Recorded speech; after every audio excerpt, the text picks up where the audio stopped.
Hi, hello everyone, and thank you all for coming and tuning in to our Winter Wellbeing webinar.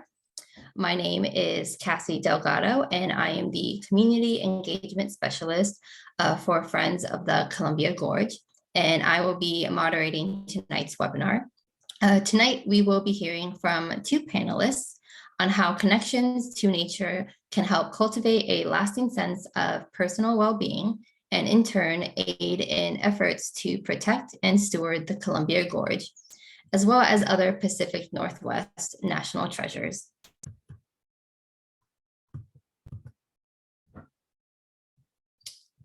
Before we get started, there is a little bit of Zoom housekeeping to go over. For this webinar, our attendees are muted. This is to limit the background noise and to give our full attention to our panelists. Although you are in listen-only mode, everyone is still encouraged to participate throughout this webinar. You can do so by using the chat function or by submitting your questions using the Q&A function at the bottom of your screen. We will do our best to monitor the chat function, but the best way to ensure that your question is answered is to use the Q&A function. All questions will be taken at the end of the webinar after our speaker presentations. As you can see, for this webinar, we do have closed captioning available. If you do not see the closed captioning at the bottom of the screen, look for the live caption button on the lower left bottom of the screen. You can right-click on that button and then view your options for available captioning. If you would like to view this presentation again, or you would like to share it with others, there will be a recording of this webinar available on our friend's YouTube channel a few days after this presentation. Now a little bit about us. Friends of the Columbia Gorge is the only conservation group entirely dedicated to protecting, preserving, and stewarding the Columbia Gorge's scenic, natural, cultural, and recreational resources for future generations. Our work to protect, preserve, and steward the gorge requires an intersection of conservation and people. One example of that intersection is in our land acknowledgement. You've probably heard land acknowledgements given at various functions and events. And while they are called land acknowledgements, they're really acknowledgements of the people who originally walked and cared for the lands, as well as their descendants who still do so today. In the Columbia Gorge, that means recognizing the 4 treaty tribes of the gorge: the Warm Springs, the Yakima, the Umatilla, and the Nez Perce. Each of these tribes have treaty rights to the lands and waters of the gorge. In addition, there are the reestablished tribes of the Cowlitz in the Grand Ronde and the unrecognized Chinook people. All of these tribes represent the original caretakers of the gorge and their efforts today that benefit all of us and our future generations to come. Today, we will be hearing from 2 panelists. First, we will hear from Ellen Donoghue. Ellen is a natural resource social scientist who began studying the connections between people and nature in the 1990s. A resident of Mosier, Oregon, in the heart of the Columbia Gorge, Ellen is a founder of Ardent, an empowerment and resilience coaching practice for individuals, groups, and organizations. She is an avid outdoor enthusiast, former wilderness guide, and competitive dog musher. Next, we will hear from Kevin Gorman. Kevin is an active gorge hiker, as well as our Friends Executive Director. In addition to overseeing all of the activities of Friends of the Columbia Gorge, he has also assisted in creating 2 nonprofits in the gorge, the Klickitat Trail Conservancy and the Cape Horn Conservancy. Kevin was previously the Associate Director of Oregon Natural Resources Council, now known as Oregon Wild, and he has served as board president for the Coalition of Oregon Land Trusts and Earthshare Oregon. And with that, I'm going to go ahead and get us started, and I will pass it off to Ellen for our first presentation. Wonderful. Wonderful. Thank you so much for that kind introduction, Cassie. And thank you, friends, for this opportunity to be part of this winter well-being webinar. And I think I speak for everyone on this webinar when I extend my gratitude for friends for all the conservation work, education, restoration, policy advocacy that Friends has done to make the Gorge a thriving, sustainable place for all beings who reside here. So again, thank you so much for that.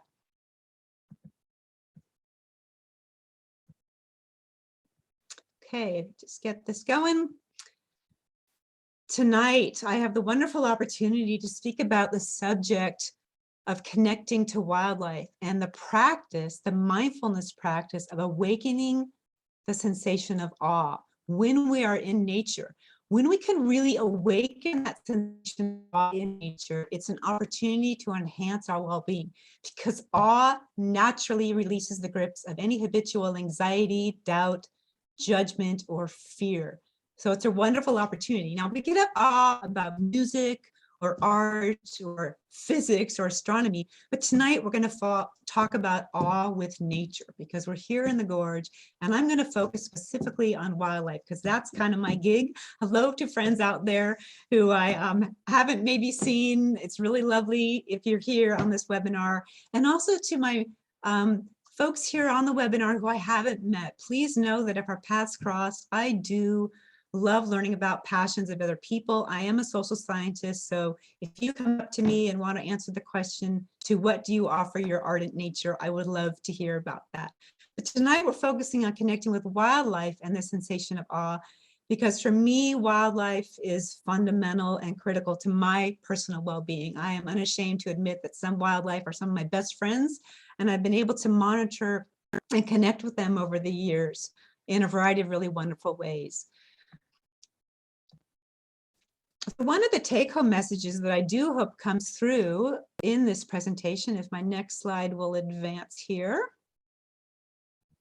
is this notion of mindfulness. Now, this concept of mindfulness has been greatly popularized in the past decade. It made the cover of Time magazine, I believe, twice. In the grocery store last week, I noticed that National Geographic reissued their volume on mindfulness in nature, which is great. But we need to consider that there's lots of definitions now about this concept. And to really benefit from what at least I'm sharing tonight, I do want to offer one specific definition we can put our minds around, so to speak, because we could do an hour-long presentation on mindfulness of being outdoors, about being active. And that presentation could be really about being careful outdoors or being wise when we're outdoors, such that it's about, yes. I'm so sorry. I don't mean to interrupt you. It seems like quite a few people are having problems with their audio. So I just want to give a minute because I want to make sure that they can hear your presentation. Oh, you're so kind. I'm sorry about that. Would you like me then just pause? You give me the thumbs up? Yeah, I'll go ahead and tell you when. Just it seems that people were able to log out and come back in. And I'm reading the comments right now. You can go ahead and use Zoom, and that'll go ahead and allow folks to hear. So if you're having trouble hearing this presentation at all, please go ahead and you can go ahead and log out now and try logging back in via Zoom, not Eventbrite, and that should allow you to use the audio. And I'll go ahead and type that into the chat as well.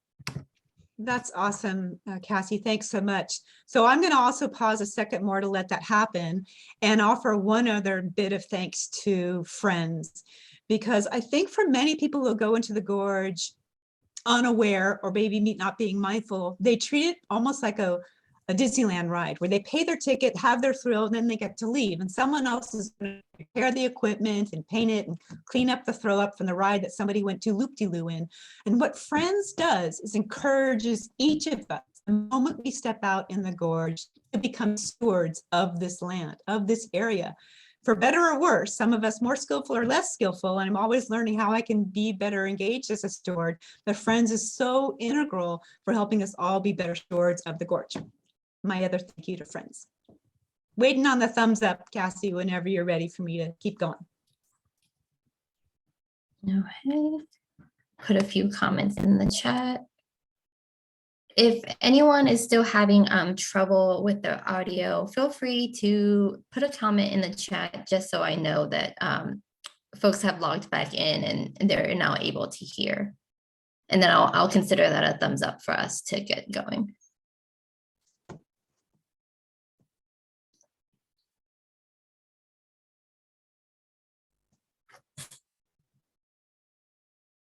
Okay, we have one person saying that the sound is good. Logged out. Oh, okay, that's good to go. Okay, so I think you're good to go. Thank you for, sorry, I paused you, but thank you for giving them a minute to log back in. Yeah, we are all grateful for that. It's no fun if you can't hear what's going on.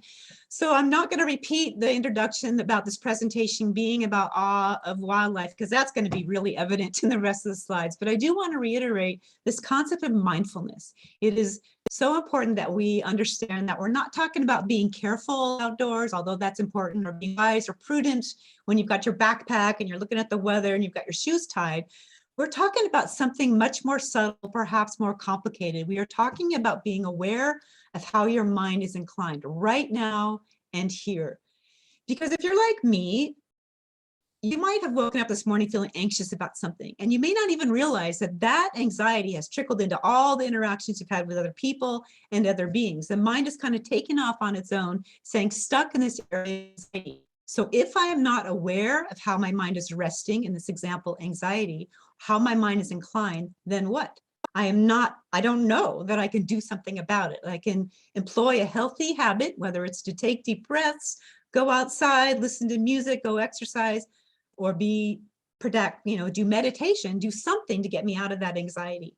The same is true for the positive.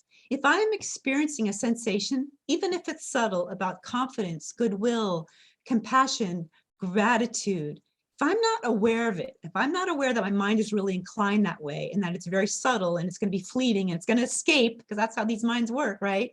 Then how am I going to embrace, enrich, and create a more lasting sense of any of those inner strengths? So that is the fundamental basic tenet that I want to get across here. If there's three things that anybody gets from this presentation, that's the first one: enhancing our awareness of how our mind is inclined. Whether it's in the negative, and then, oh, I'm feeling anxious, I'm being judgmental, what can I do to shift out of that? Or also, if our mind is in positive sensation, goodwill, compassion, peace, then, oh, what can I do to anchor that in and keep it going? There's many other dimensions of mindfulness for lasting well-being that I'm going to list here. And we'll save that for the replay or for conversations with me if you're interested. I'm really focusing on this basic tenet of enhancing our awareness of how our mind is inclined when we are engaging in nature or living day to day. So we're talking about growing inner strength in nature, particularly related to wildlife, but I recognize that even that notion of inner strengths may be foreign to some people. So let's just list a few here of basic inner strengths. If we were in a classroom setting or an auditorium and you were all here gathered around us, we would have a huge whiteboard and we'd all shout out what we might think are inner strengths. And in 5 minutes, we could come up with over 100 of them. But just to give you a feel for what an inner strength, if this is a foreign concept to you, in the realm of grit, the inner strength of grit, it might be determination, persistence, doggedness. There also may be inner strengths of patience, goodwill, ease, and peace, or inner strengths of compassion, gratitude, resilience, equanimity. Those are all inner strengths, and the practice that I'm teaching here can be used to grow any of them. So how then do we grow inner strengths? And I am saying, yes, be out in nature more, of course, but I'm going to reiterate, it's about being more mindful of those positive sensations we're having in nature to rewire our brain in a more positive, lasting way. I have my friend the fisher here. I have had the great good fortune on the Gifford Pinchot Show National Forest to see a live fisher. And I really am akin to these. They're late sterile forests. They love the winter. They love the summer, and I really can relate to them. I'm someone who needs to be outdoors in the woods every single day. I live in a place intentionally where I can do that. To me, it's like drinking water. I can go a day or two if I absolutely have to, but if I'm not out in the woods, I do start to shrivel, and that's something I'm very aware of. So yes, be out in nature, but this presentation is about being more mindful of what happens when you are out in nature. The humans, we have this negativity bias. Lots for some of this. It's been popularized, it's in the popular press and media, so you may already know a lot about it, but if it comes up in the discussion, great, we can dive into this in more depth. But the fundamental idea is that because our brains, the human brain, due to 500 million years of evolution, is tilted towards the negative, we can anchor in sensations of anxiety, doubt, judgment, criticism, and fear, beyond what is healthy, beyond what is necessary.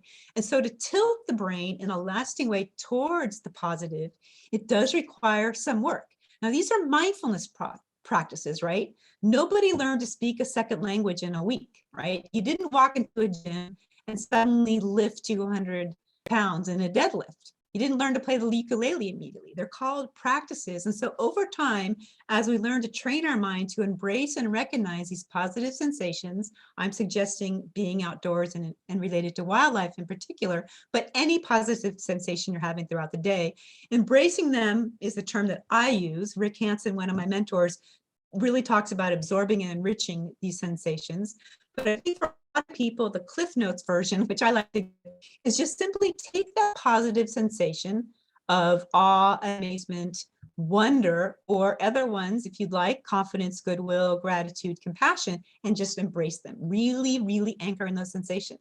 Because what happens is that lays down neural threads in our brain, creating a tapestry that really builds this foundation of well-being, so that when we are in a tough situation, we can more readily come back to resilience or confidence or peace or ease, because we've wired in those sensations. Rick Hansen is saying it's about turning these fleeting states of good things into lasting traits. And if you remember more the simple kind of fun way that he describes this negativity bias, it is that we have this human brain that is like Velcro for the bad stuff. I used to carry around this ball of sticky, colorful Velcro to demonstrate this in my presentations. It will just stick to the bad news and over-focus on it and put the spotlight on it, as I think probably most of us realize. And we have this brain that's Teflon for positive sensations, because for the most part, positive sensations are fairly mild and they just kind of slip away from there. You know, winning the lottery, finding your soulmate, getting that job promotion, these things happen, you know, fairly infrequently for most of us. And so we want to focus on those more mild but incredibly powerful positive sensations that happen. So we're talking about growing awe here and the benefits of that. And I am showing a variety of wildlife images that I recognize are not directly related to the text, but I do want to honor the organization that I monitor, the wildlife webcams, explore.org. It's always listed here, any image I've taken while watching live video, and also to honor some of the wildlife friends that I've made over the years. So I'm just putting in beautiful images of wildlife because I have been greatly enriched and learned so much from them. So I'm reiterating kind of what I just said here, but I like putting things in different ways. To grow an inner strength, in this case, awe. If you choose to substitute confidence or compassion or peace, fine. But in this case, to grow the sensation of awe, because awe is the lowest hanging fruit in our orchard of mindfulness practices. Trust me on this, you'll get a powerful bang for a very simple practice. So that's why we're teaching this in this short presentation I'm giving here. So first and foremost, it's that first slide I put up, right? First, being aware of when you're experiencing awe. I don't know that I'm experiencing awe, then how am I going to take in that? How am I going to benefit from it? That is mindfulness, being aware of how you're just resting. The second one then is to take it in, as Rick Hansen, that's his term, take in the good, and giving it that 15 seconds more that I call embracing that positive sensation that puts down the neural thread that isn't going to happen unless we give it that extra, you know, nurturing and cuddling, because the brain wants to reside in the negative. Neuroscience is a fairly new field. It's only a couple decades old, but we do have lots of evidence now that suggests that we can grow our mind in the direction of our choosing. That's incredibly powerful.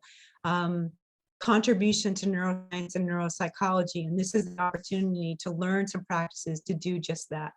They're also going to encourage resisting allowing that positive sensation, in this case awe, to vanish. Oftentimes when our mind is revved up, our nervous system is overstimulated, the good stuff does vanish very quickly. So we're being mindful to really that, embracing it, letting it stay. I hope that basic practice is coming across here on what to do. So this negativity bias we can explore later. I just want to share this one image here to give you that feel for it's, we're talking 500 million years of evolution of the human nervous system that's arrived at this place that has, for whatever reason, led to this negativity bias. And so I offer this slide really to lift some bricks off your shoulders if you're someone so inclined, because it's really not your fault if you do sometimes anchor in negativity, anxiety, fear, doubt, and judgment. These are tendencies that the human brain is wired to have. We are alive today because our ancestors, our great, great, great, great grandma and grandpa held their spirit high. We're constantly on alert. And those tendencies have stayed. I want to be here in a million years to see what happens to the human brain when that begins to evolve in a different way. Because what many wise people tell us now is we've gone beyond how this negativity bias is serving us. That for most people, I understand not everyone, there are people on this planet who are being abused, who are in dire situations due to social and political oppression. But the vast majority of people are okay. And this fear-based tendency has led us to think that we're not.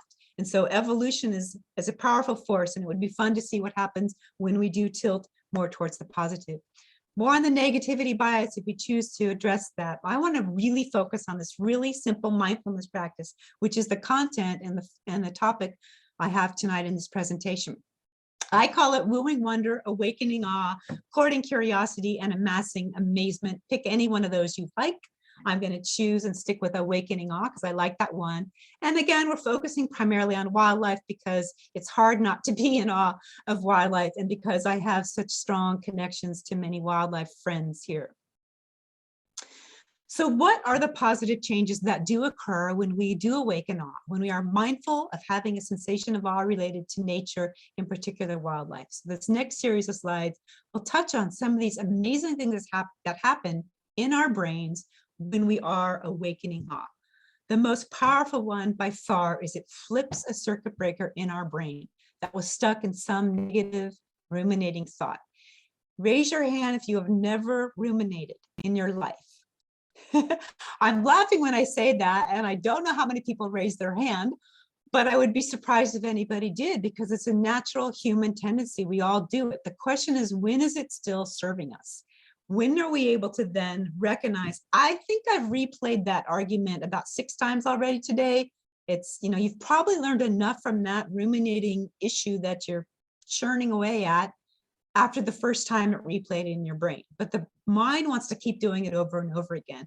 And awakening awe, whatever it is, if this is a black bear climbing a 30-foot osprey platform to see if there's an egg or a chick, and the male osprey who arrived back defending that nest, which is still too early for chicks or eggs at this point, if that sensation of awe turns off that rumination, then that is spectacular. Because the brain cannot simultaneously be entrenched in fear and judgment and doubt and any rumination when it is also experiencing awe, wonder, and amazement. So allow awe to flip that negativity circuit breaker in your brain. This is your party favor gift. If you don't already know this practice, this is your party favor gift I want to send home with you to see if you can cultivate this practice, because the benefits are powerful. Other aspects that happen when we awaken awe or court curiosity is we find ourselves becoming more open to other beings, or perhaps groups or cultures that, I don't really know about that group or that culture, or the people who dye their hair purple, or spiders or bats. I don't know how anybody can not love a bat, but right? But we all have these things that we're just not certain about. And when we court curiosity, it opens us up to becoming more familiar to that which is foreign. And then we become, I want to get to know more. That is really curious. And then we learn to embrace it rather than resisting and pushing back against it. One aspect of this negativity bias that was on the previous slide I didn't address is that the human brain, if we have a bias towards a group, an individual, a situation, another being, bats or whatever, this human brain looks for information out there that supports that bias. and it will literally ignore any information that refutes our bias. That's hardwiring. So when we awaken awe and we court curiosity, we are now being more welcome and open to information that may actually change this innate bias we have about another being or a group of beings. And it really helps us appreciate the interconnectedness of all things. Another aspect of awakening awe is it returns us to the present moment, our most powerful place.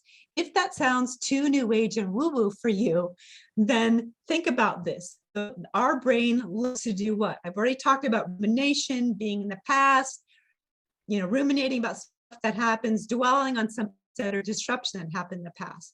That absolutely support psychological collaborations that help you look into your past. But what I'm talking about is when we just stay back there. The brain tends to want to do that. But the other thing the brain loves to do is fixate on the future. If only this happens, if it doesn't rain tomorrow, if I get this or that in my life, then I'll be happy. I call it stakes. We're putting stakes on our present moment happiness based on something that may or may not happen in the future. Really, the only place we can be happy is right now. That's the only place we can be content. And yes, absolutely.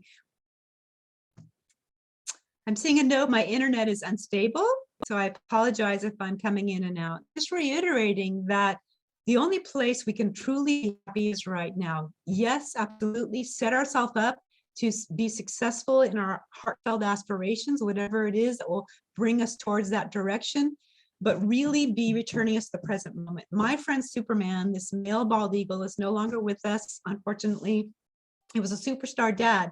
Do you think this 3-foot bald eagle with his talons the size of my hand, as he creeps into the nest bowl to roll the 3 eggs, because the males also incubate the eggs, do you think he's thinking about the fish that got away yesterday or what he's going to feed these 3 chicks when they hatch in a week or two? Probably not. We have no idea if he does, but I have this image here and I see it often in my own life. It reminds me to return to the positive moment. Indeed, all my experience, whether it was having 40 sled dogs or any of my connections with wildlife, animals always return me to the present moment, and it's very powerful. Some other aspects of awakening awe, it really does diminish an exaggerated tendency to have to know. And I'm talking about the exaggerated types. As a scientist, obviously, I love knowing things, but it can really keep us in that place for too long. Got to know this, I got to know that, to the detriment of other priorities in our life, because we got to figure out all this little stuff rather than really focusing on what is truly going to enhance our well-being. Awe helps us appreciate the interconnectedness of all things. The tiny hummingbird that visited the bald eagle nest, as one example, in order to catch the gnats that are feeding off the fish leftovers to bring back to her nest of chicks. Awe reorients our awareness to a broader perspective. That is so beneficial.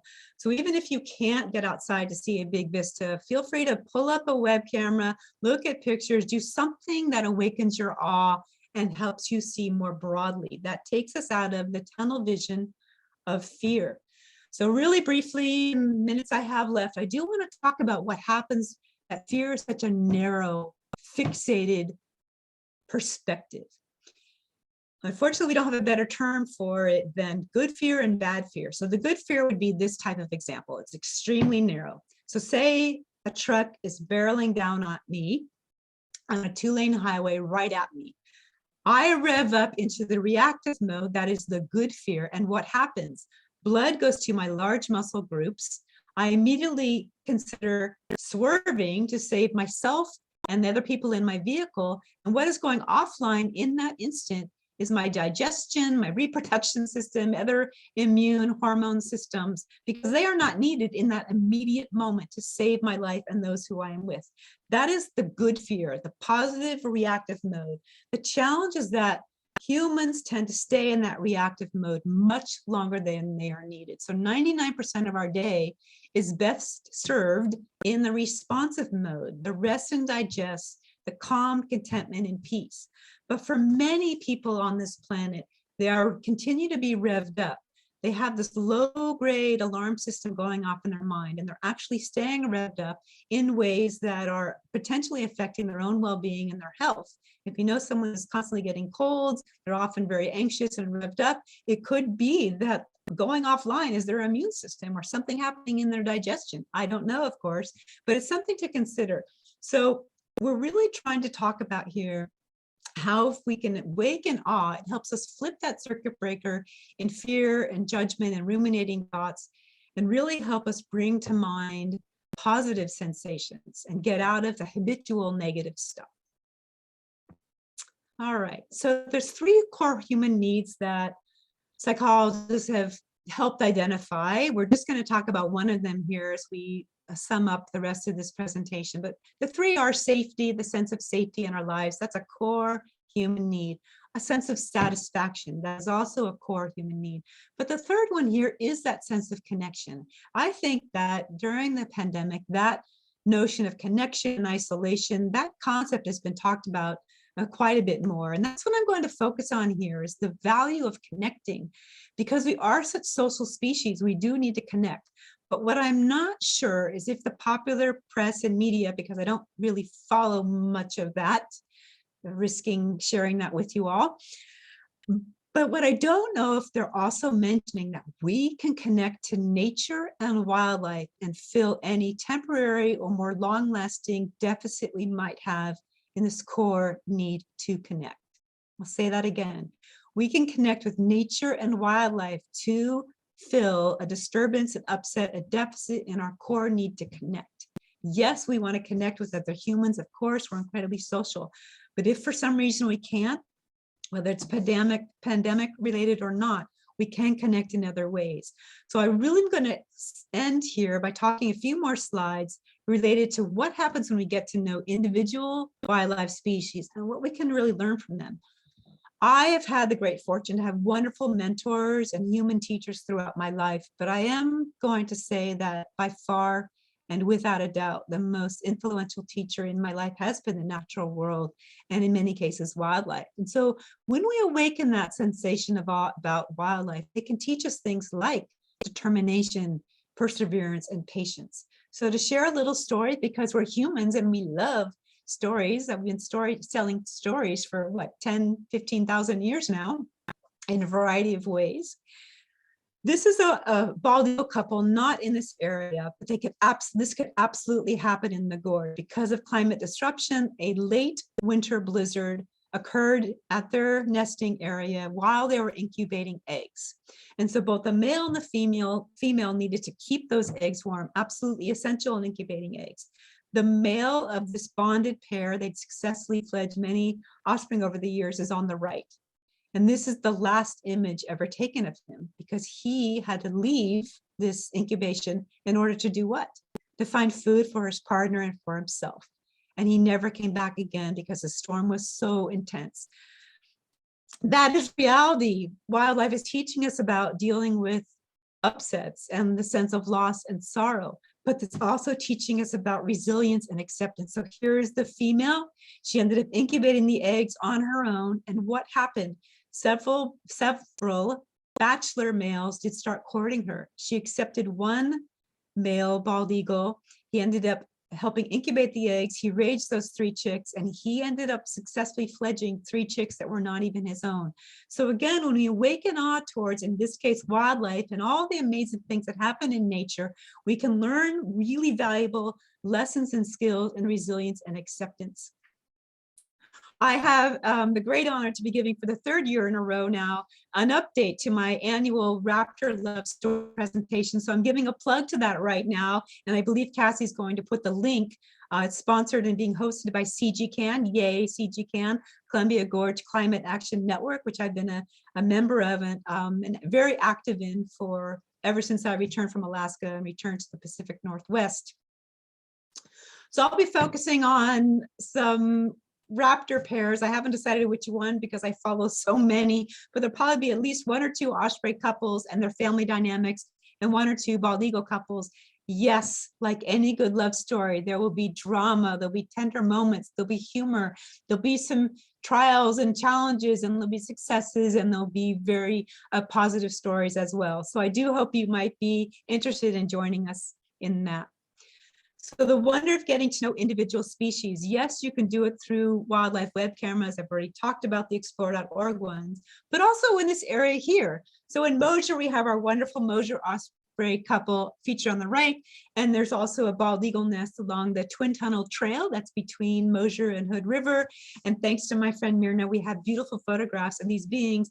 I got to know them quite well. I'm on this trail every day in the summer to monitor these nests, but also to get exercise. So I did get to know them. And it's really wonderful when we recognize they have unique individual personalities.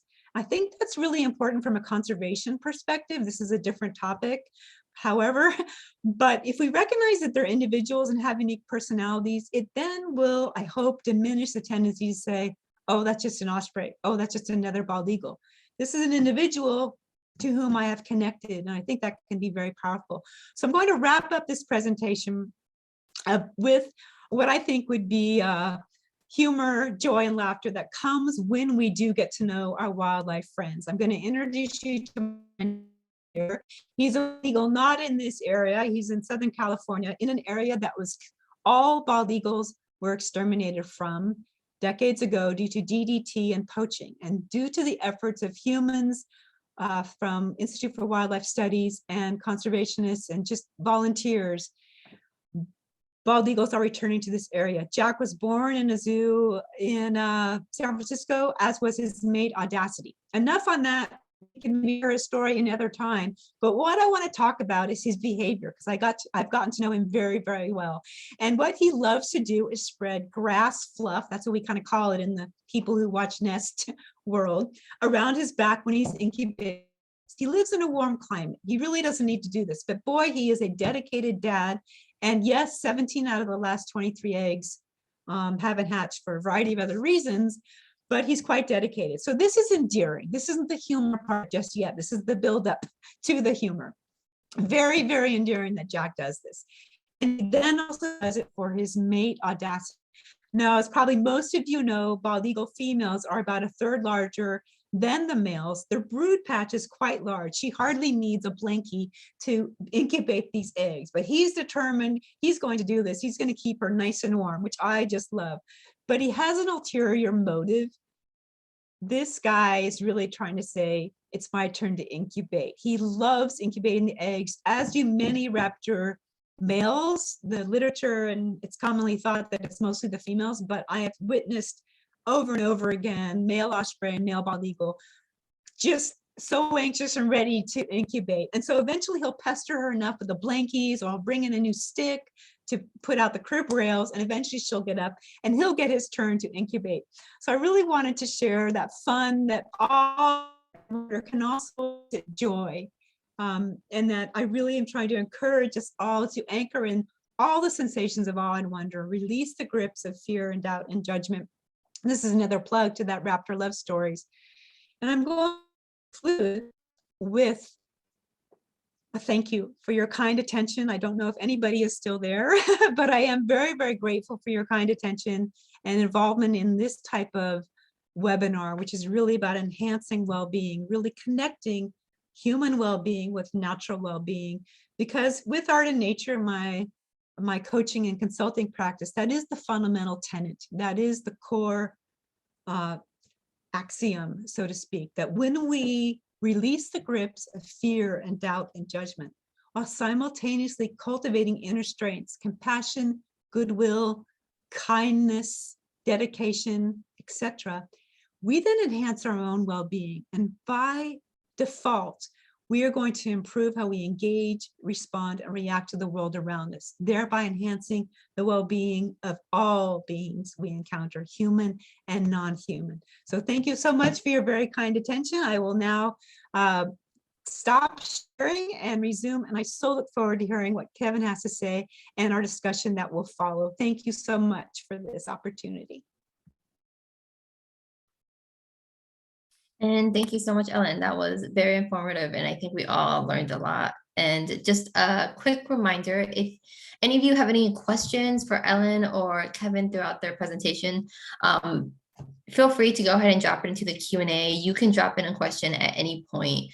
And for those of you who are interested in the Raptor webinar that Ellen was just speaking about, as well as the links to some of the critter cams, feel free and take a look at the chat. We did include some of those links there.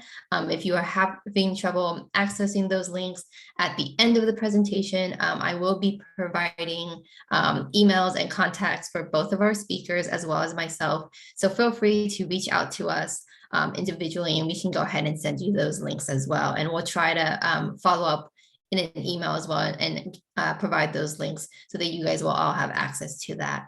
I'm going to go ahead and pass it on to Kevin.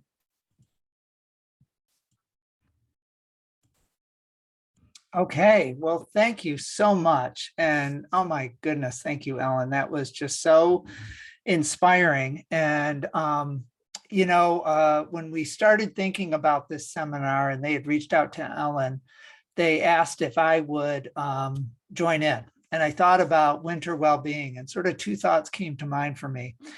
And one was that it feels like for me, and I think for many people right now, well-being is in short supply. We're now entering the third year of the pandemic, and, thinking about my family, thinking about the organization and all of the stresses and anxieties.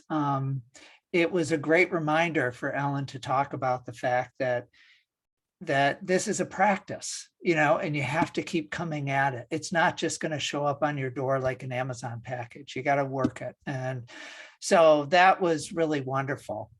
The other thing that when I thought about winter well-being is I just want to share, here's a photo that kind of encapsulates this for me. And I took this photo in January of 2004. So that was 18 years ago.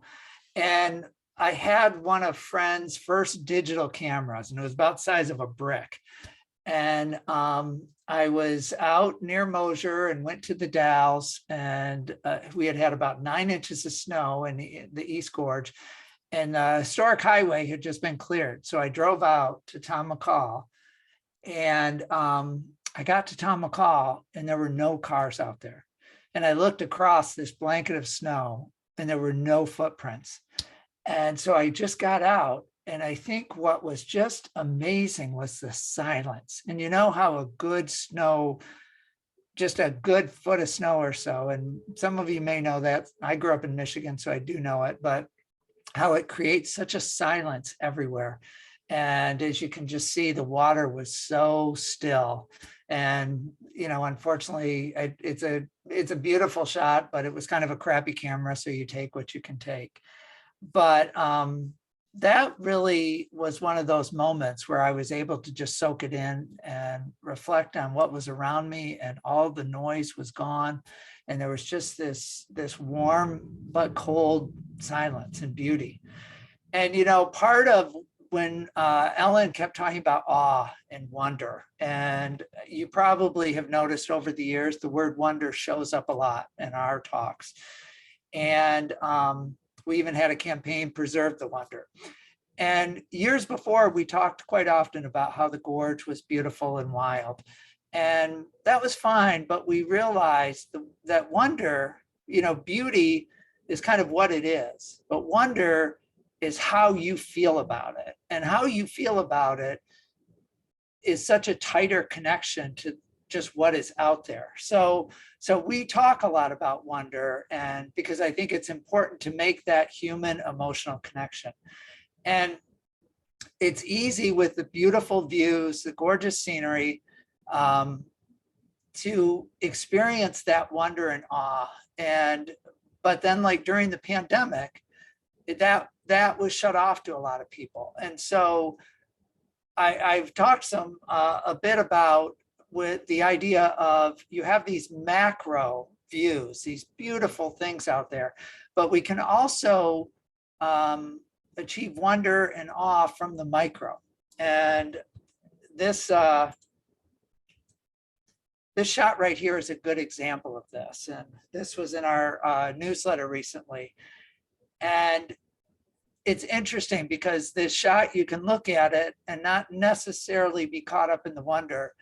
It has always resonated with me. And the reason why is because I was right there when the photo was taken. And I was with a group of kids from St. Andrew's Nativity out at Eagle Creek.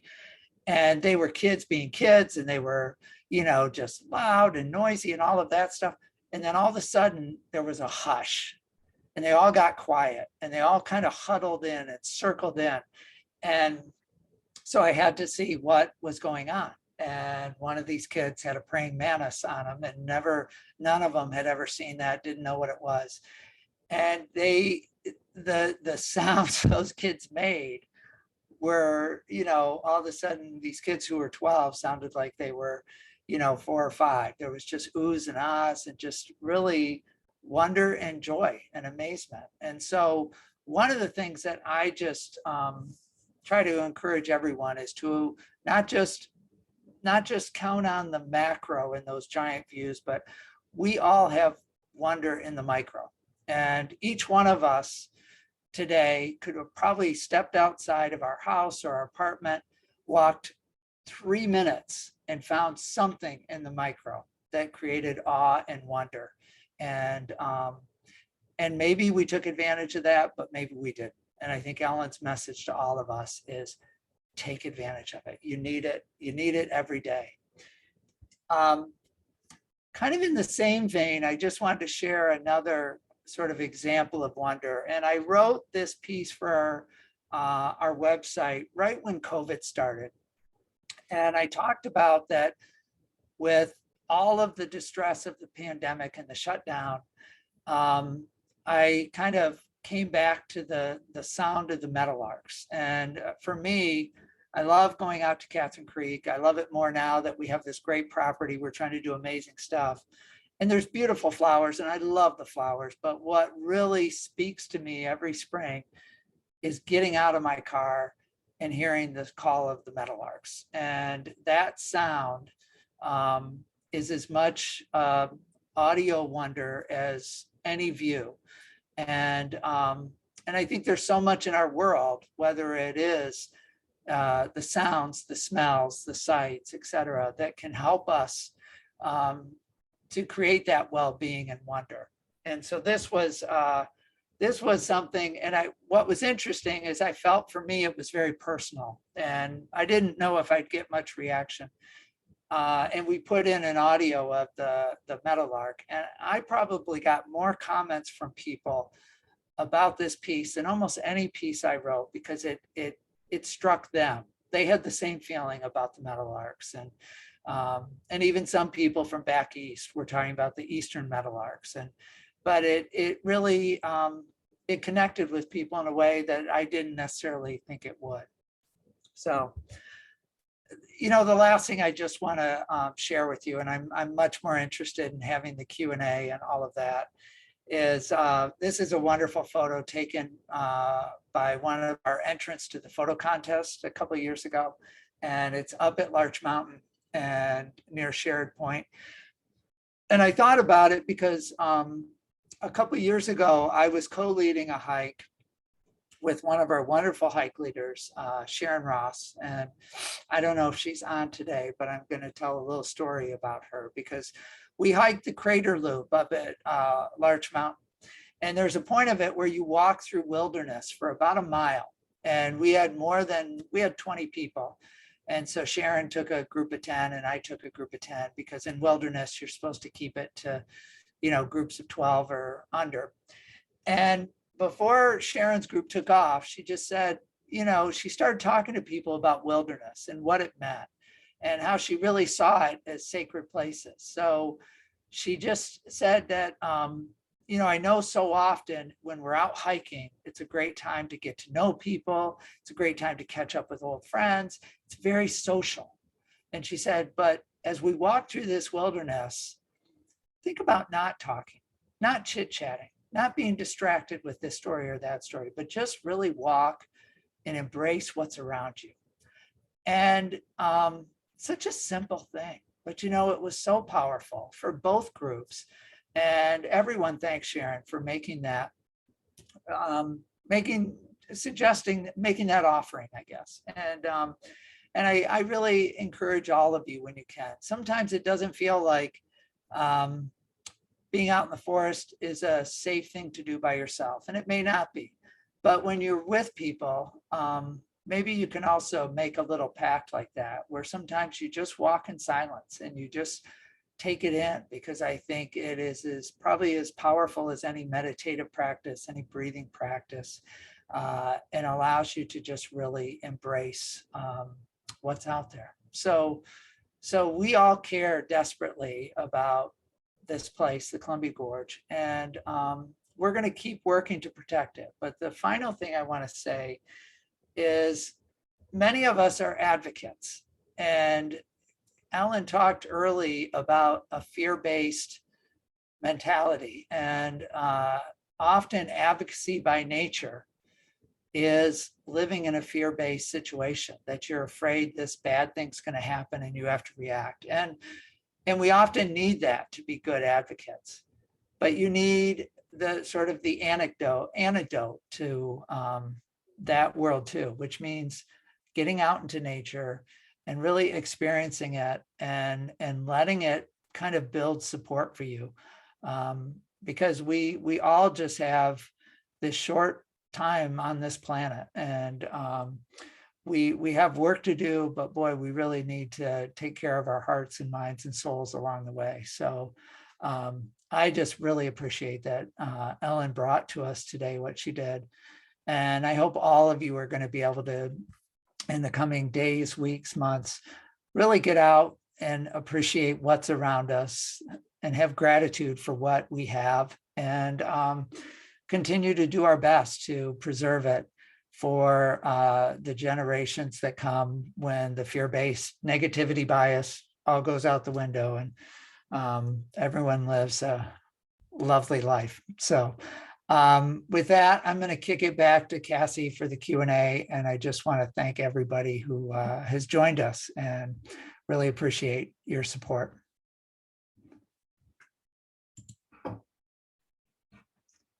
Okay, thank you so much, Kevin, for sharing all of those stories with us.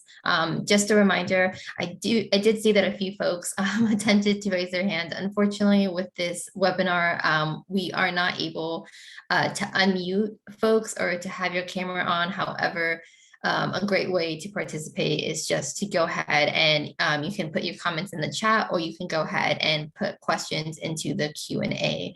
But for now, we're just going to go ahead and get started for the Q&A portion. And I did want to start off with an important question.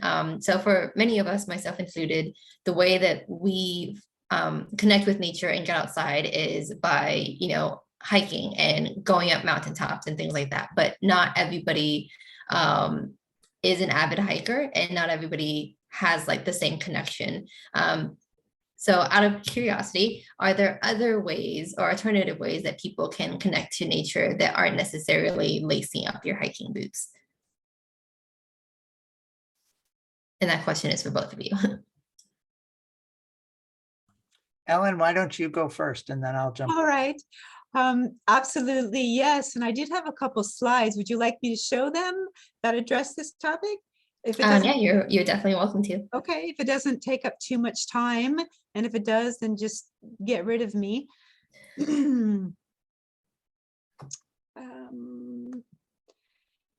So there are so many opportunities. So for people who either aren't comfortable in being out in nature in the winter, for instance, I love winter, I love summer, it doesn't really matter to me, as I've shared in my presentation, but not everybody is, and that is understandable. So we have these amazing opportunities. I'm still trying to get to the slide, but I can hopefully multitask here. We have the opportunity to connect to these wildlife web cameras. Explore.org, which is a 100% philanthropic organization, has hundreds of them. And in lots of different ways we connect with nature. We also have opportunities. Here comes the slides. Sorry, hesitating. Here we go. Sharing the screen. We have opportunities in these ways as well. we can use the wildlife web cameras. We can have wildlife videos going online. There's many wildlife videos there. I'm still multitasking. And we can also use art and dance. We can use music to connect with nature. These are skills that I don't have, so it's not in my purview, but I know they exist and many people that have them. I know fabulous photographers that get out there and they're able to do their photography. Keep in mind that many of us have bird feeders, and sometimes if we're just witnessing the hummingbird at our bird feeder, that is fantastic. Get to know them. My mother lives in a fairly isolated place, but has her bird feeder, and she knows each individual one who gets there. So I'm just sharing there are many ways to connect. And in this next slide, I'm going to encourage you to cultivate and find your way, because each person connects in a unique way. I get that there's pressures to be the wildflower person or the downhill skier or the kayaker or the hiker or the person who's the photographer, but you will find your own way. I imagine all of you have it. It is as unique as a snowflake. And if you aren't like me and you're not into tracking in winter, as I am perfectly comfortable being outdoors in the winter by myself. And I absolutely love tracking wildlife, my cougar, black bear, coyote, etc. That doesn't need to be you, right? So cultivate whatever way inspires you to connect. It will be unique, it will be individual, and that is wonderful and great. I'll be quiet now. I can't top that. But I would say, you know, there are so many downsides of getting caught down a rabbit hole of social media, but explore.org is a wonderful way to waste time. And it's just, you know, whether you're watching the bears in Alaska or other things like that, it really is lovely. And we've actually talked to that organization about some of our properties and would we want to put some camps up, because the guy who founded it is a Gorge resident, at least part-time. Part-time, wonderful. Yeah, Charlie Annenberg is a wonderful ambassador, founder from the Annenberg Foundation, and they do amazing work. I'm on Explore. I wake up ridiculously early, 4:30 or 5 in the morning, and guess where you can be wonderfully? I drop myself in a new word that I've learned, my antipodal location, which is the opposite side of this planet, Southern Africa, every morning at around 5, watching wildlife there. So there really are opportunities 24 hours a day to engage in the outdoors around the world. And we do have one question from Janie. It says, I will be getting my teaching certification in June, and I'm trying to find ways to connect to my students to the awe and wonder of nature. Do you have any ideas of how to bring nature into my classroom successfully and create amazing learning opportunities as well? Well, I was going to say maybe Cassie, you should answer that, but I'll start out here. So, because one of Cassie's roles is working with school kids that we have a group out of Portland, the St. Andrews Nativity, which is where that photo came with the praying mantis. And then the Washougal schools, where we work and have helped develop some curriculum, but mostly what we've done is we've taken the kids out in the gorge. We've had some folks who know something about nature or even something about Lewis and Clark or wilderness survival, and just give them let nature be the classroom and give them the chance to just be out there and enjoy. And that's the biggest thing, I think. The more we give kids exposure to places, I don't know how much we have to really obsess over the curriculum, as long as we kind of get them in the space and let them feel it out for themselves. Just as Ellen was saying, if everybody finding the way to connect with nature, kids will do it too. Lovely. Ellen, did you have anything to add on to No, that? that was all well said. I support and endorse. Thank you. Okay, and I will just add one small thing is that speaking of, or going off of what Kevin was saying with our field trips to the gorge, I think currently in times of COVID, unfortunately, we have run into some issues with transporting students to the gorge. And I do recognize that that is an issue that many people, especially educators, might be facing. And one thing that we did previously and are working on this year is also just meeting kids where they're at as well.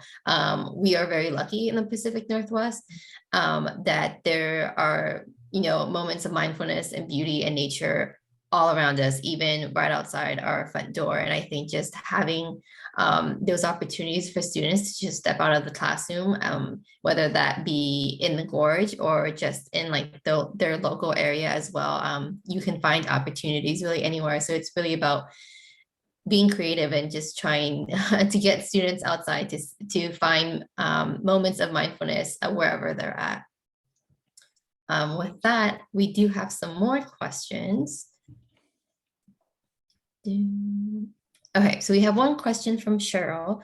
Do you have suggestions for bridging from 15 to 30 seconds of embracing awe to a more lasting sensation of well-being? Thank you, Cheryl, for that question.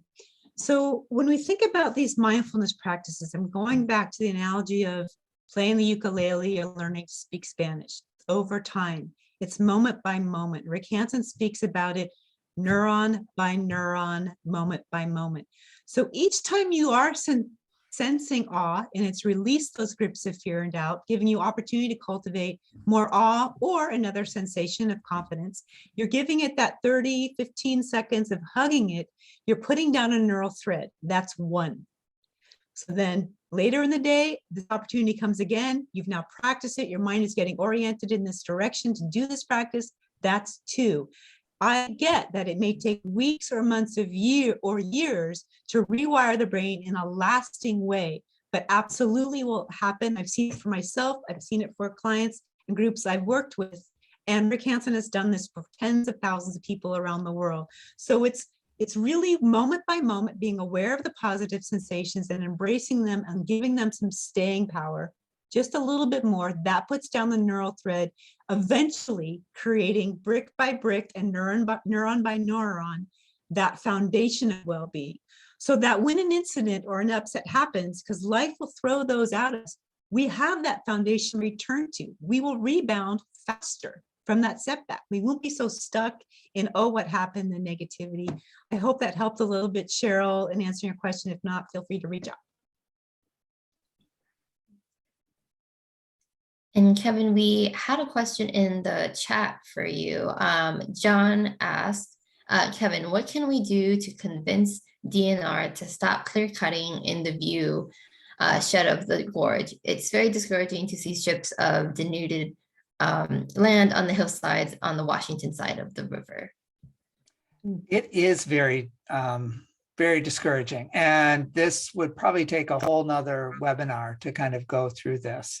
First off, I'll just state there were clauses within the National Scenic Area Act that really exempt practices of logging. So state and private logging can occur in the gorge.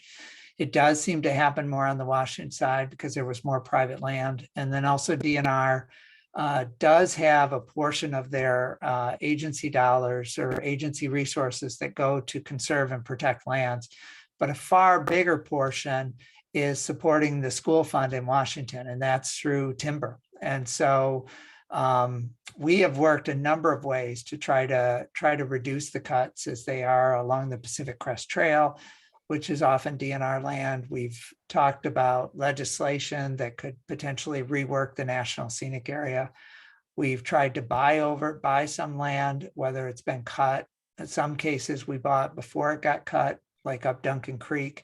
But it's a long-term problem that's going to take long-term solutions. So I wish I had a better answer, John, but right now, this is really problematic. And I think particularly with climate change and all of that, we are trying to find an answer because it's not a sustainable practice. Thank you for that. And our next question from another John, can you talk a bit about how to use mindfulness techniques in relation to safety so that you can prevent yourself from tripping or falling on the trail, especially in inclement weather, i.e. water, ice, wind, and snow? John, that's a great question. Kevin, do you want to address it or do you like me to start off? Why don't you start off, and I'm happy to jump in. And just so you know, John is one of our board members and lives out in the Dalles. Wonderful. Hello, lovely to meet you, John. Thanks for that question. So when we're talking about being mindful in nature, we are in this sense talking about the sensations we're having to enrich those sensations, right? So I made the distinction between being careful and being wise about what shoes we wear and what trails are going on as different from enhancing your well-being of how your mind is resting. That said, there are great opportunities when we're out there hiking to build sensation of confidence and accomplishment. So say you have done what you can do to be prepared on a trail that's slushy or icy. You've got the right shoes, the footwear, you know what, you've got everything you need in your pack. You're physically capable because you know your physical abilities. Guess what can happen? At the end of that hike, when you finished it, before you go with your friends to the pub or you start heading home and you're worrying about your work project the next day or some difficult conversation you need to have with a loved one or coworker the next day, this is the opportunity to then employ mindfulness to enhance the inner strength. Because if you are feeling a sense of accomplishment, a sense of safety, that I honored my safety by taking care of my shoes and my footwear and knowing the trail and carrying my sticks, whatever I did to keep me safe.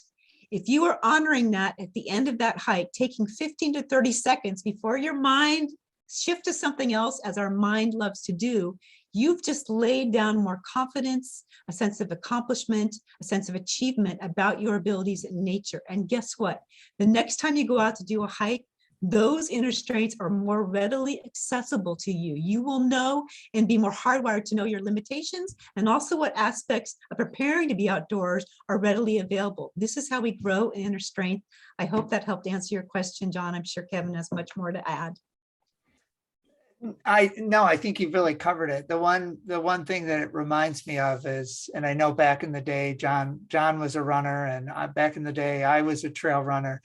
And I remember I would go up to Forest Park in Portland quite a bit and run. And we always called ourselves the No Fall Club because we would always fall and we'd always trip. And if you're not paying attention, you really could do some damage. So we tried not to do that and really focus. But then I remember we would be driving back, not talking to each other. And I always remember this wash of calm and achievement as we're heading over the Fremont Bridge and I'm looking out over the skyline. And that, to me, when you were just talking, that's what I thought about. It's like, okay, even after sort of the hike, run, et cetera, was done, you still have a chance to go back and pull some of the good out of it. Wonderful. We have another question from the chat. This is for Kevin, but also Ellen, if you have any tips as well, feel free to chime in. Can you talk about some gorge winter hiking and recreation tips? Yeah, so, well, it depends on what you're looking for. And, I think particularly there are definitely some trails, in the waterfall areas or that are climbing that can be steep and dangerous. The last 2 weekends, I've actually been out to Cape Horn and have been hiking that, and there's no snow and the trail was actually not muddy at all. It was beautiful. It was also southern exposure. So it was cold, but because the sun was hitting you all day, it was really warm.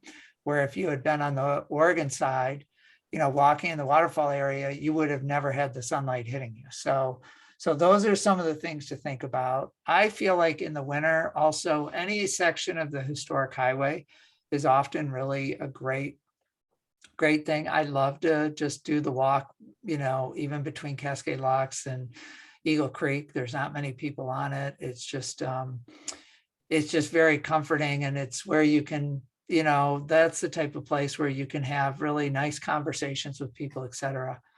But it just depends on what you want, what's your skill level, your interest in sort of pushing yourself. But, with the big snow that we just had, there were definitely people climbing up in snowshoes up Dog Mountain. And there's definitely that. But then there's also people that stayed, away from the snow and hiked out on the Deschutes River Trail. and just to see raptors and stay away from, some of the more dangerous climbing. So I don't know, Ellen, if you have other thoughts.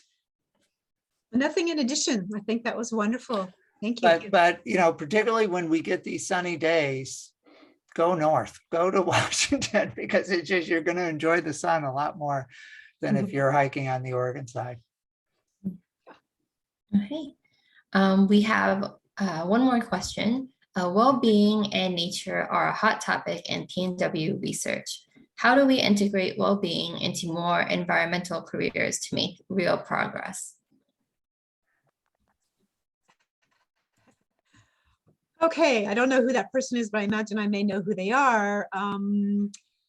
I dove into the well-being research a couple decades ago when I was a scientist for the Forest Service PNW Research Station, and it is a vast, complicated topic, and indeed integrating it into just practical everyday living can be quite challenging. It's almost daunting in some ways. So the encouragement would be pretty much what we're offering in this presentation is really begin to, for your own self personally, and then with everybody you connect with, your community, your friends, any groups or organizations that you volunteer with, continue to echo the sentiment that individual personal well-being, also community well-being, which is where my research started decades ago in developing countries. I brought those models to the Pacific Northwest so we can better understand the connections between communities and resources.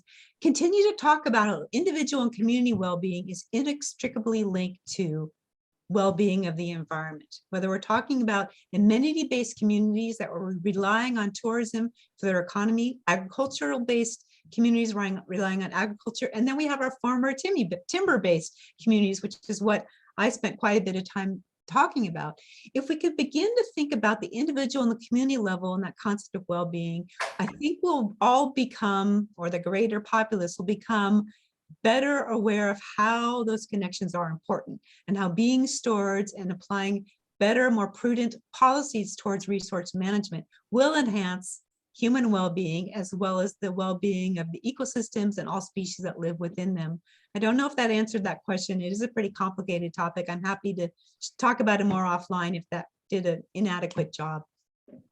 Thank you. Yeah, I would just add, think of all of this well-being in concentric circles. And, you have to figure out how to take care of yourself first, and then those around you, and then the next layers and the next layers. And I have seen over the years so many conservation organizations where they have a dysfunctional board because it's a bunch of people and only a couple of them are just working, feeling that they aren't appreciated. And others that aren't working as hard feel like, well, I'm not being asked to the table. So there's conflict there. Then you have staff who are underpaid, underappreciated. And so you have this turnover that just happens. And when nonprofits, especially ones that are trying to reach out and build a membership and have donors that really make a commitment to do something extraordinary, if they just see a revolving door and dysfunction and all of that, you are never going to accomplish your goals. So you really have to build a culture where people want to stay, make a living, make a career, have a living wage, where once they start having families, they're respected there. All of that has to feed in. And the environment benefits when we do that. If we don't do it, the environment's going to suffer. So it really is, it's very simple, but it's very complicated. You take care of yourself, you take care of those around you. And when you do that, I couldn't do my job here and care about the staff and care about the board members and care about our members, but say, well, the Gorge communities, they can come. I don't care. It doesn't work, because we've got board members who live in those communities. We've got staff who live in those communities. We've got members who live in those communities. So it all is just very integrated and holistic, and you just got to always be mindful of it. That was very well said. One more question. Well, I think we'll have time for maybe one more question, and then I know, Ellen, you had an activity as well. So if we have time, maybe we'll do that. Okay. So this question, what is the negativity bias and why does the human brain have it? All right, launching into PowerPoint land, if you will indulge me this moment here. Actually, it's better if I go to this screen, sorry. This negativity bias is well understood, well documented. This is not coming from Ellen. This is from the people that really know what they're talking about. So what it stems from, these are the fun slides that I didn't get to show, and hopefully we'll just take 3 minutes. This is normally something I do in 45 minutes. So I will do it quickly, but hopefully it'll share. Why is that coming up? Sorry, I don't want you. It's interesting. I want this one. And I want you. Great. All right. Thank you for your patience in getting this up here. Maybe it just needs a minute to load. That is curious. All right, we'll get to it this way. That's my fledgling I didn't show. That's that I didn't show. Sorry, this isn't how I wanted to get there, but all right, here we are. So this human negativity bias, it really comes from two places. One is this evolutionary legacy of the nervous system. I'll go into what that even means, plus our lifetime of conditioned habitual thought processes. So many clients I work with will tell me, oh, my parent, my dad or my mom, or the adults who were influential in my life, were really negative, criticizing me. So these two things combined, our lifetime of habitual thought processes and the evolutionary legacy, create this negativity bias. I'm going to put aside the lifetime habitual stuff. We'll save that for later, or more psychological people that are way more experienced. I'm going to talk about the evolution of the nervous system. Now, Homo sapiens have been around for 300,000 years. In 2019, I believe it was, they found new fossil marine remains of Homo sapien in Morocco, which bumped it up from 200,000 years to 300,000 years that Homo sapiens have been around. That's a really long time. It's hard for me to conceptualize that. But guess what? We need to go back further to really understand this negativity bias. We need to go back to the evolution of our primate and hominid ancestors, and that is more like 16 million years. And we're going to do this in a classroom or an auditorium setting. I'm dancing across the front room, trying to give you an appreciation for the difference between 300,000 years of Homo sapien existence and 16 million years, because already these numbers for me are getting mind-boggling. But guess what? To truly understand the negativity bias, we have to go back 500 million years to the origins, people who know this stuff, what they say is the beginning of the nervous system, of life on this planet's nervous system. So I'm trying to say this in a really dramatic way, given these big numbers that kind of elicit the sensation of awe. For this reason, I'm trying to help us appreciate the many forces, factors that led to the evolution of this brain. The sand ice ages, the saber-toothed tigers, the mammoths, the other clans that were trying to take our women, whatever it was. And what I said earlier was this notion that our great ancestors had the spear raised. They were looking behind every bush for the saber-toothed tiger, even if there wasn't one there. We are all alive today because these ancestors all down this long 500 million years were prepared. They lived in a fear-based system, whereas Rick Hansen says the motto of the day was eat lunch right now and today and do not be someone else's lunch. So that created this fear-based system.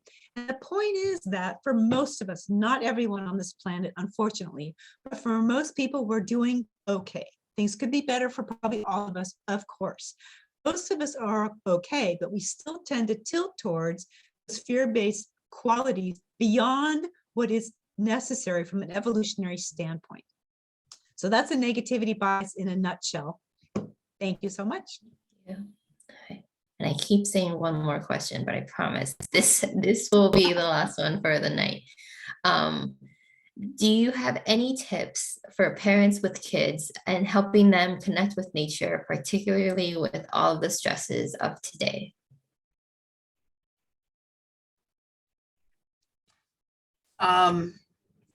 Yeah, I would. I guess I haven't, my daughter hasn't been a little kid for a while, but I've been watching some of our board members and some of our donors who have grandkids, and, you know, particularly one of them, Debbie Asakawa, who I know many of you on this may know. She's got a grandkid. It just is really fascinating where she has sort of really found great appreciation in places that she hadn't spent a lot of time before, like Rooster Rock State Park, particularly in the fall, when the sandy beach just gets enormous and it's just, you can just explore there all day. And out in some of the places in Cascade Locks and Strawberry Island, and just places that aren't necessarily typical hikes, but just give kids a chance to roam, because they don't want to be stuck on a trail per se. They want to be able to explore, to see a beach, to walk along something, to just engage with nature in a tactile way. So there's also, it's a couple years old, I shouldn't say a couple, it's probably 20 years old, but there's a great book called Kidding Around the Gorge that some women out of Hood River wrote. And it was a great thing about having kids have access to the gorge. But there's now, since that book was written, there's now waterfront spots in Hood River and Cascade Locks that didn't exist before.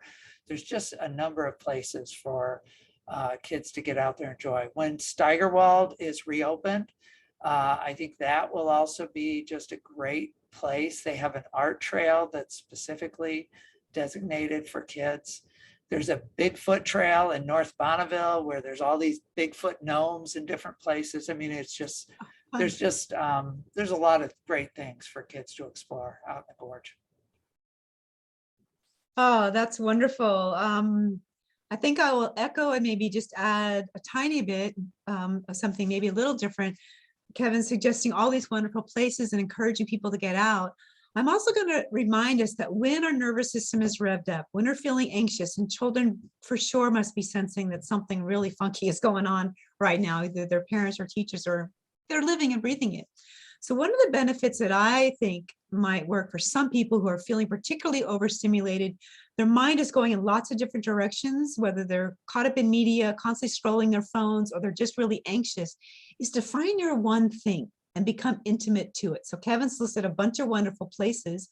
I'm also going to encourage just one of the explore.org wildlife web cameras, because when you get to know the individuals who are nesting, bringing in the sticks, incubating eggs, watching those chicks hatch, watching the parents care for those individuals, whether it's birds or other wildlife you'll see on these web cameras, getting to know the individuals, the seals right now that are pupping in Seal Island in Maine. It's fantastic. The mothers who are caring for them before those seals go out on their voyage into the ocean. When you get to know them intimately, it really can be very powerful. And I think for children who are caught in all these different things and told to do this and told not to do that, they can feel more empowered getting to know one thing for right now, perhaps, really, really well, and build their confidence and build their sense of connection to the natural world. And that one experience, whether it's over the course of a week or several months following a particular raptor or hummingbird nest, will then empower them to do what?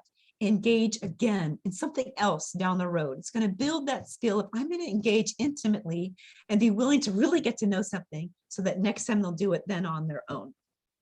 Thank you. That's great. I'm glad you said that about the idea of just focusing, because I do think we are all getting in this world where it's sort of scroll, flip, and looking for the greatest and latest. And sometimes to just really immerse yourself in one place and watch it over a period of time is really powerful.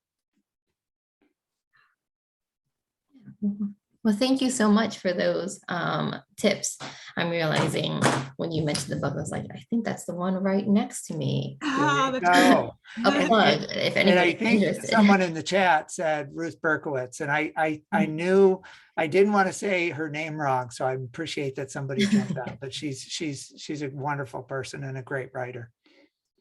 Yes, well, thank you for all of those amazing tips. I'm going to go ahead and put down right now, before I forget, all of the contact information for everyone. So I saw if you have additional questions or you wanted access to some of the links or just wanted to get in contact with one of the presenters or friends of the Columbia Gorge, go ahead and follow the email addresses that I just posted, as well as the links to the critter cams and the Raptor webinar and the blog post that Kevin was talking about earlier. All of those links are in the chat. But I do want to remind folks that we are going to send a follow-up email with all of these links already included. We'll do our best to make sure you have all that information as well, but feel free to reach out to any one of us and we'll be happy to give you the information that you need. And with that, I think that's a good place to wrap up. If either of you had any final comments. No? I don't. I think we've dug deep here. So I appreciate everyone staying with us, and I hope you enjoyed it. Perfect. Well, thank you both for dedicating some of your time on this Wednesday night, for sharing all of your experience and knowledge with us. I love that a lot of folks in the chat are saying their thank yous out as well. I know I definitely learned a lot and feeling very inspired to go out into the gorge. I probably won't do what you're doing, Ellen. The wildlife tracks seem a little too extreme for me, but I will go and maybe write some poetry or dance in the gorge. So I encourage other people to go and dance in the gorge as well. But thank you all for the positive comments and all your questions. And I hope you all have a wonderful night. Okay. And thank you again, Ellen. This was wonderful. Oh, thank you all for this kind invitation and inviting me to be part of this really powerful session. And Cassie, you are amazing as a moderator and facilitator. So thank you for all you've done here. And thank you for your insights, Kevin, that you've shared with us. I learned a lot, as I always do whenever I engage with anybody. Thank you all and good night. Okay, thank you. Have a great night, everyone.